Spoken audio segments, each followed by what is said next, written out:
आज जिस मुल्क में हम जिंदगी बसर कर रहे हैं वो उस कायदे आज़म मोहम्मद अली जिन्ना, अल्लामा इकबाल, लियाकत अली खान, चौधरी रहमत अली की मेहनत और लगन की बदौलत है। अगर कायदे आज़म ने इस मुल्क को ना बनाया होता, अगर अल्लामा इकबाल ने ख्वाब न देखा होता, तो आज हम भी अंग्रेजों के गुलाम होते और उनके जुल्म सितम का निशाना बनते। कायदे आज़म ने अगर इस मुल्क को हासिल करने के लिए जद्दोजहद ना करी होती, अल्लामा इकबाल जो कि हमारे कौमी शायर हैं, उन्होंने अपने शायरी से हमें ना जगाया होता, तो हम यूं ही ख्वाबे गफलत में सोए रहते।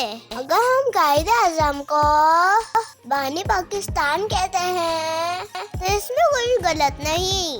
कायदे आज़म की इस हसानात की बदौलत आज हम इस मुल्क में शादी की सांस ले रहे हैं। स्पीच अच्छी लगी तो वीडियो को लाइक ज़रूर करिएगा और हमारे चैनल को सब्सक्राइब भी करिएगा।